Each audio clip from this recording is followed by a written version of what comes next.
on the yellow Japanese people. You know what the motto? You know what the motto of this country ought to be? You give us a color, we'll wipe it out. We're founded on a very basic double standard. Hey, shalom, shalom. All praises to Yahweh, B'Shem Yahushai, B'Shem Kakadash, double honors to the elders and the apostles, the great millstone, the one teacher, all the taught us his truth. This is your brother Yashamar from the JMS Atlanta camp. I came across this video a couple days ago, and I had been wanting to do a video on it because there's a lot of truth bombs that are being dropped here. They say comedy is only funny if it's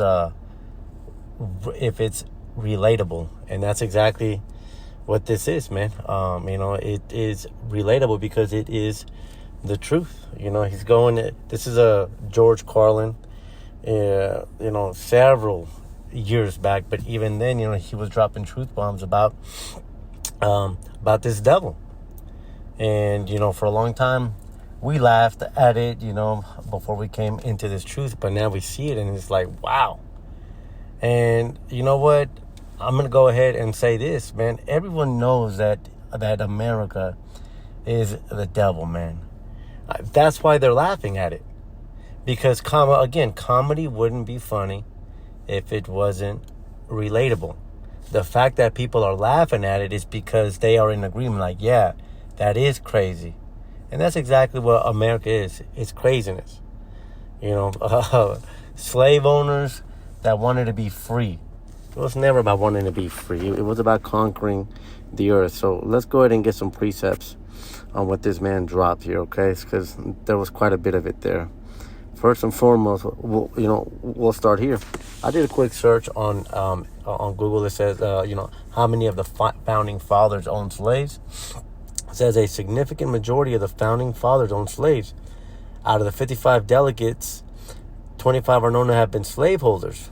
And it just goes to, it cuts at the facade, which is America. Because growing up as a kid, what did they tell you? America is the best place. America was the light on the hill. The entire world wants to be like them. That goes into Revelations 13. All the people bowed unto the beast. You got Japanese people that instead of wearing their traditional dress wear, they want to put on a business suit. You got so-called Africans, instead of wearing in their traditional clothes, they want to put on a business suit. And then you got basketball players, who have never done anything when it comes to business, but you want to put on a suit. Why? Because they worship the beast. Because why? We've been indoctrinated to think that this place is good. No. The founding fathers of this fucking death cult were slave owners who fought for freedom. Think about that. That's how freaking crazy this is. But sometimes we need comedy to try to drive this point home. George Washington owned hundreds of slaves throughout his life, including at Mount Vernon. He stipulated in his will that his slaves were to be emancipated after his wife's death. So check it out. He was saying like, nah, I'm going to keep the slaves, but when I die, and then when my wife dies, then they can be free. See, they try to show, George Washington, he was a good guy. He let his slaves go free after he got done with them. Yeah, because what the fuck else were they going to do? Were they going to, take care of a fucking empty house, man? Come on, man. Thomas Jefferson, author of the Declaration of Independence and the third president, owned around 200 slaves. He also had a relationship with Sally Hemings, one of his enslaved women, and fathered children with her. You think these men he had a romantic relationship? No, man, these people were raping our women. Man, fucking, you gotta watch out for AI too, man. A relationship. It's folly, man. But this is the truth. This is America. James Madison, the fourth president, was also a slaveholder. His estate housed over 300 enslaved people. God. Man, hey, a house gets crowded after like 10 people, man. This man had 300 people. He had to build a house to enslave to house his slaves, man. James Monroe also owned slaves. Now, I did another search here. Check this out, man, because we're digging into the fallacy of America, okay? I just typed in how much would one slave be worth, and it gives you well, we can't tell you, but then it does tell you. The average price of a slave in 1860 was $800, adjusted for inflation. Into 2018, this would be $22,000. And then it said the price of a prime field hand, a young man, would be about $33,000. And these men had 300 slaves. Let's do that math here. Let's go in here, and we'll do that math. We'll do 300. Let's say the average, 25,000. Oh, 300 times 25,000. This was their net worth, $7,500,000, man. Wow. $7,500,000 worth of slaves, man. Can you imagine that? Esau is the devil. Esau is the devil mentioned in the Bible. Esau, America is Babylon the Great. And we're going to prove that through this video that this man said. In order to continue owning their African black people, so they could move and wipe out the Indians and then the Mexicans. And that's exactly what they did. And this is all through Scripture. You know, matter of fact, look at Daniel 7 verse 20 says, and of the 10 horns that were in his head, you know, talking about the beast, and of the other which came up, and before whom 3 fell. Now, who are these 3 horns? Even of that horn that had eyes and a mouth that spake very great things, whose look was more stout than his fellows.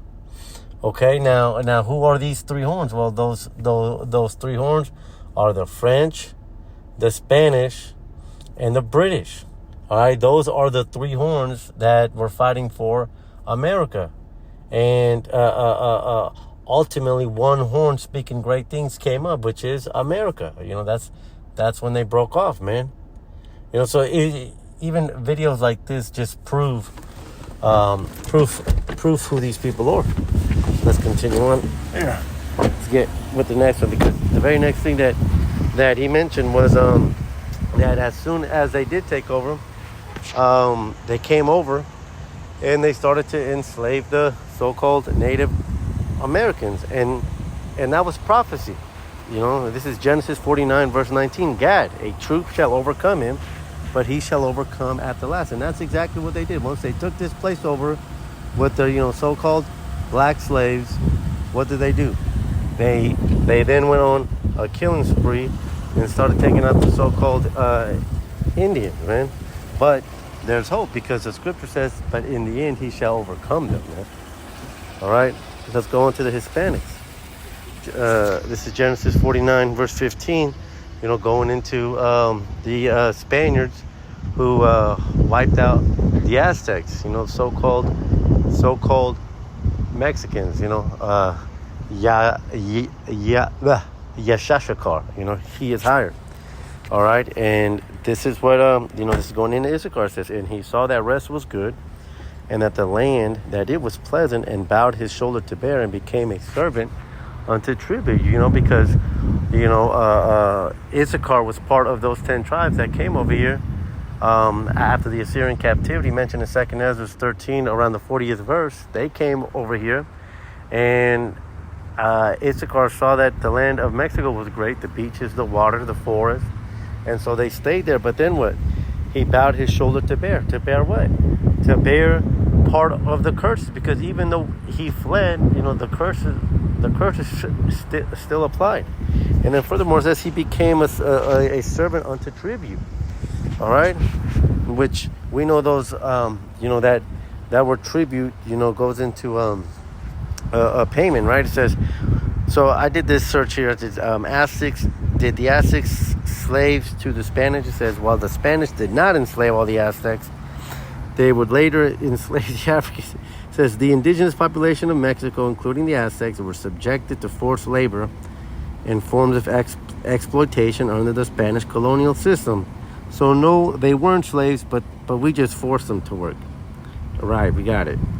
The Spanish used a system of forced labor called encomienda, which was built on pre-existing patterns of labor exploitation in the Aztec Empire. This system, along with diseases and other factors, led to massive decline in the indigenous. I did earlier when I did this search. It talked about making it. It specifically had the word tribute on there. Aztec slaves, exploitation. Wow, which it's fine. The point is proven, but the point is that once this devil came over to the Americas, he continued to expand. And then what did he say? Let's see here. I'm not going to play it, but it's just giving them a place to take off and drop their nuclear weapons. All this is in the Bible, man. And everyone's laughing because it's true, because that's exactly what this beast did. This is Revelations 13, verse 12. And he exercises all the power of the first beast but before him. Now, what's that going into? That first beast was Rome, right? Because when these Americans came over onto this place, they set up a senate, just like Rome. They set up a president that they would vote in every 4 years. First Maccabees goes into that, man. This entire lawfare, the alphabet, the English language, everything is based off of the first beast system, which was Rome. All right, and causes the earth and them which dwell therein to worship the first beast. Right, by doing what? By making us abide by it. Taxes, laws, going to school, and being indoctrinated. It says whose deadly wound was healed, because that wound goes into the Roman Empire falling around 1450 AD, and then from 450. It fell in 450. Salaki, I'm thinking about the Byzantine Empire that went from 450 to 1450, around there. But the point is that Rome fell for a while, but now it's back. Daniel 2 goes into that, man. But here's the point, here's the point that George Carlin said. He says, and he does great wonders so that he makes fire come down from heaven on the earth in the sight of men. And that's exactly what he did. That's exactly what he did. He made fire come down in the sight of men on national television, and then told everybody else that now that we slaughtered you, now you got to get rid of this weapon. You can't have this weapon. What's the motto? Give us a color and we'll wipe it out. And that's true. That's true, man. Let's close out with Habakkuk 2 and 5. Holy but goody. Habakkuk, right there, 2 and 5. Yes, also because he transgresses by wine. He is a proud man. Again, that goes back to the horn which spoke proudly. He transgresses by wine, and that wine goes into his philosophy. He tells you how you should be, and then he tells other countries how they need to be. And then if they're not how he tells them to be, then he either does a coup against them, or he puts sanctions on the country, which then those sanctions don't even hurt the people in charge. Those sanctions hurt the population, man.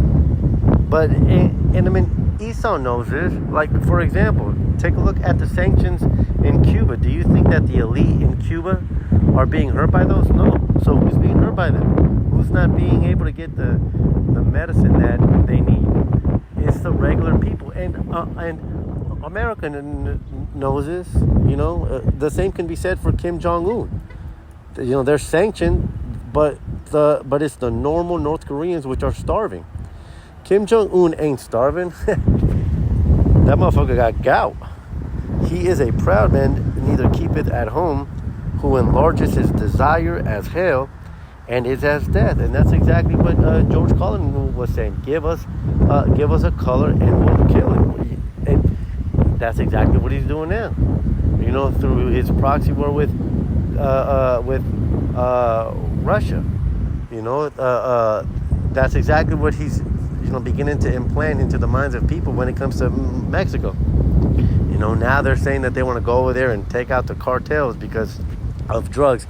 That's not why. They just want to expand their empire. Why? Because because he enlarges his desire as hell, and is as death. He cannot be satisfied, but gathers unto him all nations, and heapeth unto him all people, man. Everyone wants to be a part of this system because they think that this is the way to be.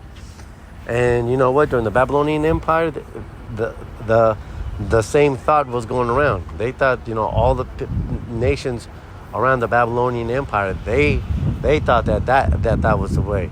Even the Greek Empire, the Medo-Persian, man, this is not the way, though. And neither was the Babylonian way the way. The way is for Yahweh to be ruling and the elect to be alongside him and Israel to be saved, man. That's the only way. The only way is to live by the laws, the statutes, and the commandments. And that's good for everybody, including the earth, man.